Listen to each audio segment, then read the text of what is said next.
Everyone, winters शुरू हो चुके हैं और विंटर्स में हार्ट अटैक्स का धोखा बढ़ जाता है। खास करके मिड दिसंबर से लेके मिड जनवरी तक ये पीरियड ऐसे होता है कि इसमें हर साल कम से कम 30% हार्ट अटैक में राइज होता है। विंटर्स में हार्ट अटैक के कारण क्या होते हैं? तो सबसे पहला रीजन है कोल्ड टेम्परेचर। जैसे टेम्परेचर ड्रॉप होता है वैसे हमारी जो ब्लड वेसल्स है जो कंस्ट्रिक्ट होती है और उसकी वजह से ब्लड प्रेशर बढ़ने लगता है। जैसे ब्लड प्रेशर बढ़ने लगता है it puts more pressure on heart and it causes heart attack. Second reason है high blood pressure. Cold temperature की वजह से खास करके विंटर्स में ब्लड प्रेशर बढ़ता है, तो बहुत से केसेस में जो बीपी के मरीज है उनमें हार्ट अटैक्स पाए जाते हैं। थर्ड रीजन है स्ट्रेस। अभी विंटर्स है, हॉलीडेज है, तो हॉलीडे का अलग स्ट्रेस होता है, या बहुत से टाइम ईयर एंड है या फिर कोई वेकेशन पे चला जाता है या फिर क्रिसमस के हॉलीडेज होते हैं तो यहाँ पे, या फिर न्यू ईयर की पार्टी। तो वाइल ऑन वेकेशंस और वाइल डूइंग द पार्टी बहुत से टाइम तला हुआ खाना या फिर अल्कोहल कंजम्पशन होता है and it causes inflammation in the body. और सबसे खास बात है कि ये वेकेशंस में हमारी फिजिकल एक्टिविटी कम होती है। बहुत से लोग कोल्ड टेम्परेचर की वजह से घर से बाहर नहीं निकलते या फिर एक्सरसाइज नहीं करते, तो यहाँ पे इन रीजंस की वजह से हार्ट अटैक का धोखा बढ़ता है। एंड फोर्थ रीजन है, और this is very important, it is low vitamin D.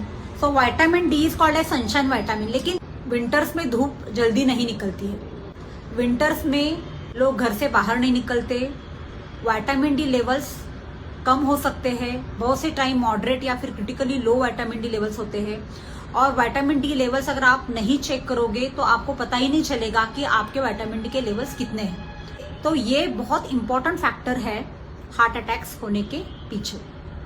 So vitamin D is very important. ये जो हार्ट अटैक का रिस्क है वो किन पेशेंट्स में होता है? सबसे पहला है हाई बीपी के जो मरीज हैं उनमें पाया जाता है।